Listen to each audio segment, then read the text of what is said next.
तो जय हिंद मेरे प्यारे बच्चों, मैं आपका अवनीश सिंह एक बार फिर आपके लिए वापस आ चुका हूँ।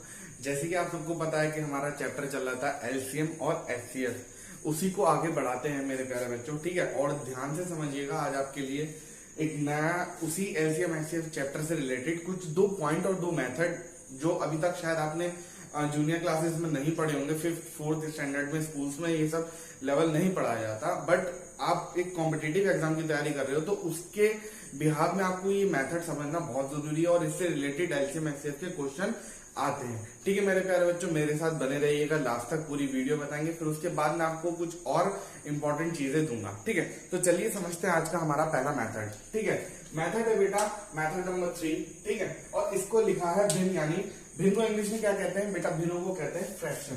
ठीक है, फ्रैक्शन में एक बार ठीक है मैं आपको इधर समझा देता हूँ। सिंपल सी फॉर्म में क्या, अगर किसी नंबर को मैं ऐसे लिख दूं तो ये मेरी कौन सी फॉर्म है? फ्रैक्शन फॉर्म है। यानी इसे अगर हम और अच्छे से मैथ्स लैंग्वेज में कहते हैं P अपॉन Q फॉर्म। क्या कहते हैं? P अपॉन Q फॉर्म में इसे फ्रैक्शन फॉर्म कहते हैं।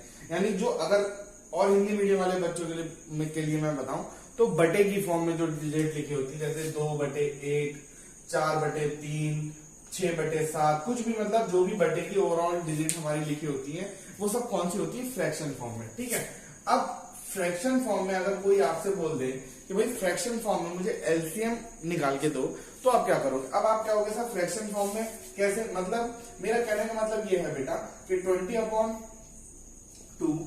14/2 और 16/18/3 ऐसे करके आप को डिजिट दे दिए और आपसे बोल दिया गया कि मासा ज्ञात करो।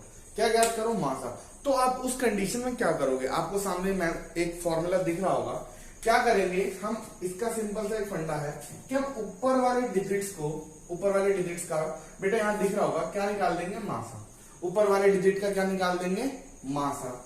और नीचे अगर आपसे उस क्वेश्चन में पूछा जाए, ये डिजिट देके आपसे बोला जाए कि मासा ज्ञात करो, इस वाली फ्रैक्शन मेथड का मासा ज्ञात करो, तो आप क्या करोगे? ऊपर वाली डिजिट का मासा, नीचे वाले नंबर का लासा। यानी अगर मैं आपको इंग्लिश में बनाऊं तो डिनोमिनेटर और डिनोमिनेटर, इसे एन और डी से डिनोट कर लीजिएगा। ठीक है, एन का मासा और डी का लासा निकालना है। कब? जब आपसे बोला जाए कि ये आपको कंडीशन दे दी, फिर से एक बार समझा देता हूं अच्छे से, कि 20/2, ठीक है, 18/3, ठीक, और 24/3 ये कंडीशन दे दी और कहा कि भाई इस पूरे का मुझे मासा बताओ। क्या बताओ? मासा बताओ। तो आप क्या करोगे मेरे प्यारे बच्चों? मासा निकालने के लिए कुछ नहीं करना, मैंने आपको फिर बता दे रहा हूं। इन सब ऊपर वाली डिजिट का आप क्या निकाल दोगे? मासा। ठीक है, क्या निकालेंगे? ऊपर वाली डिजिट का मासा। कब? जब हमसे बोला जाए कि इस पूरे फ्रैक्शन का, यानी P अपॉन Q वाली ये जो टर्म है, इसका आपको मासा निकालना है, तब आप ऊपर वाले डिजिट का क्या निकाल दोगे? मासा। और ठीक है, और नीचे वाली डिजिट का हम क्या निकाल देंगे मेरे प्यारे बच्चों, जिसे मैं ब्लू से सर्कल कर रहा हूं, इसका निकाल देंगे लासा।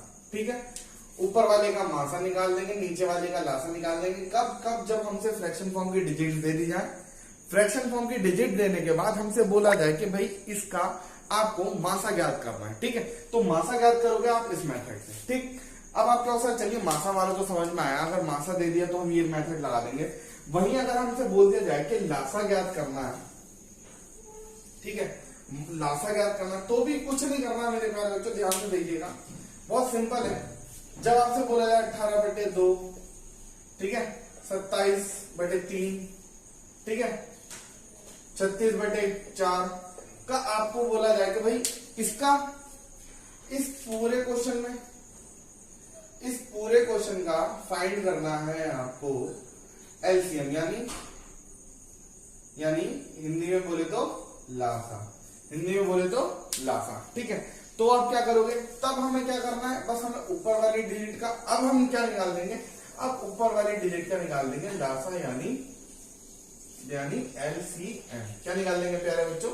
एलसीएम निकाल देंगे। ठीक, और नीचे वाली डिजिट का क्या निकाल देंगे हम? नीचे वाली डिजिट का मासा। हो गया ना? अब आप समझ भी गए होंगे कि जहां मासा पूछा जाए ऊपर वाले का मासा, नीचे का लासा, जहां लासा पूछा जाए यानी एलसीएम पूछा जाए वहां पे ऊपर वाली डिजिट का लासा और नीचे वाली का मासा। उल्टा है, आप देख सकते हो। आप अंश यानी डिनोमिनेटर का मासा, डिनोमिनेटर का लासा। कब? जब आपसे मासा पूछा जाए। ठीक, इसी का आपको उल्टा कर देना है मेरे प्यारे बच्चों। जब आपसे लासा पूछा जाए, यानी यहां आपका हो जाएगा मासा, यहां आपका हो जाएगा लासा और यहां हो जाएगा मासा। कब? किस कंडीशन में? जब आपसे पूछा जाए कि भाई हमने आपको फ्रैक्शन फॉर्म में डिजिट दे दी और अब आप जो है हमें क्या बताओ, हमें आप बताओ कि इसका लासा क्या होगा, यानी एलसीएम क्या होगा। मासा यानी एचसीएफ, ठीक है, हाईएस्ट कॉमन फैक्टर और लोएस्ट कॉमन फैक्टर। ठीक, इतना समझ में आया मेरे प्यारे बच्चों। इसके क्वेश्चन मैं आपको अपने टेलीग्राम चैनल पे शेयर कर दूंगा, जैसे कि आपको हर वीडियो में बताता हूँ। फिर मैं बताना चाहूंगा हमारा टेलीग्राम चैनल है अमरीश नवोदय क्लासेस है, जिससे आप मुझसे, जिसके माध्यम से आप अच्छे से जुड़ सकते हैं। आपको practice set, question paper, topic wise सब कुछ वहीं अवेलेबल होगा। ठीक है, डेली का अपडेट आपको मिलता रहेगा। चलिए अब आते हैं हमारे थर्ड मेथड पे। यहाँ पर आपको समझ में आया, जिसको भी इस मेथड से रिलेटेड कुछ भी समझ में नहीं आया हो वो मुझे पर्सनली अपने कमेंट सेक्शन में या फिर टेलीग्राम चैनल पे हमारे मैसेज ड्रॉप कर सकता है और बता सकता है कि सर ये समझ में आया। अब आते हैं हमारे मेथड नंबर 4 पे। ठीक है, मेथड नंबर 4 की एक डेफिनेशन लिखी मैंने समझाने के पर्पज से। डेफिनेशन याद नहीं करनी, लेकिन मैं डेफिनेशन को पढ़ोगे आप पूरी बात समझ जाओगे। और यहां मैं आपको उस चीज को एक्सप्लेन करके दिखाऊंगा। दो संख्याओं का गुणनफल, गुणनफल यानी मल्टीपल, ठीक है, मल्टीपल फैक्टर्स भी आप बोल सकते हो। दो संख्याओं का, ठीक है, दो संख्याओं का गुणनफल बराबर होता है, ठीक है, दिख रहा है मेरे प्यारे बच्चों, दो संख्याओं का गुणनफल बराबर होता है उन संख्याओं के लासा व मासा के गुणनफल के बराबर होता है। कहने का मतलब यहां देखिएगा, ये मान लीजिए हमारी दो संख्या है ए और बी, इनका मल्टीपल जो भी करके आएगा, यानी अगर मैं इनकी मल्टीप्लाई करूंगा तो ए भी आएगा। वही अगर मैं ए और बी का एलसीएम निकालूं, ठीक, एलसीएम निकाल लिया और ए और बी का एचसीएफ निकाल लिया। क्या निकाल लिया? एचसीएफ। यानी मेरा कहने का मतलब आप समझना मेरे प्यारे बच्चों, बहुत अच्छे से समझाऊंगा, ध्यान से समझिएगा। ठीक है, मैं कह रहा हूं दो संख्याओं की गुणा करने के बाद जो डिजिट मिले, फिर उन्हीं दो संख्याओं की अगर मल्टीप्लाई करेंगे, ठीक है, उस मल्टीप्लाई करने के बाद जो हमें सॉल्यूशन मिलेगा, ठीक है, सॉल्यूशन जो मिलेगा वो, और उन्हीं संख्याओं का एलसीएम निकालने के बाद और उन्हीं संख्याओं का एचसीएफ निकालने के बाद हम जब उनकी मल्टीप्लाई करेंगे और जो हमें सॉल्यूशन मिलेगा वो दोनों चीजें बराबर होंगी। ये हमारा तीसरा मेथड कहता है।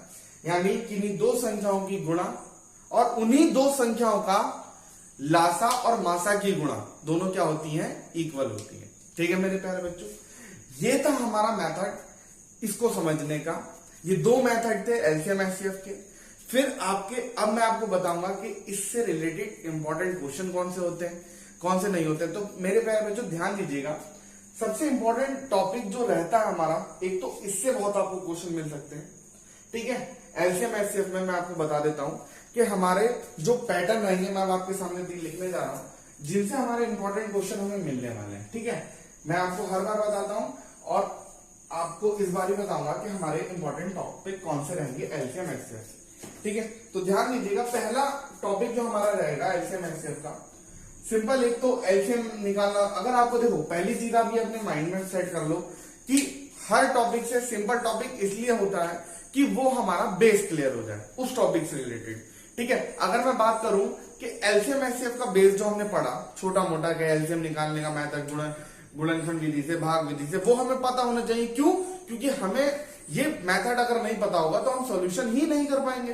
इसलिए ध्यान दीजिएगा कि किसी भी टॉपिक से आपको डिफिकल्ट क्वेश्चन नहीं मिलेगा, इजी क्वेश्चन नहीं मिलेगा, इजी क्वेश्चन नहीं मिलेगा आपको। अगर मिलेगा तो हर टॉपिक से कुछ ना कुछ डिफिकल्ट मिलेगा। पहला रीजन क्यों? सबसे मेन और इंपॉर्टेंट रीजन भाई, कॉम्पिटिटिव एग्जाम है, सीट्स कम है, देने वाले ज्यादा है अटेम्प्ट, और उन्हें वो बच्चा चाहिए जो एकदम हर चीज के लिए परफेक्ट हो। वो नहीं जो इजी जल्दी कर ले, हार्ड पे आते उसका सब खत्म, तो वो वाला बच्चा उन्हें नहीं पसंद। इसलिए वो चीज रखेंगे आपके सामने जिसमें आपको थोड़ा टाइम लगे, सोचने लगे। वो आप कब कर पाओगे? जब आपका हर चीज पर एक कमांड होगी, आपका देखो भाई, हायर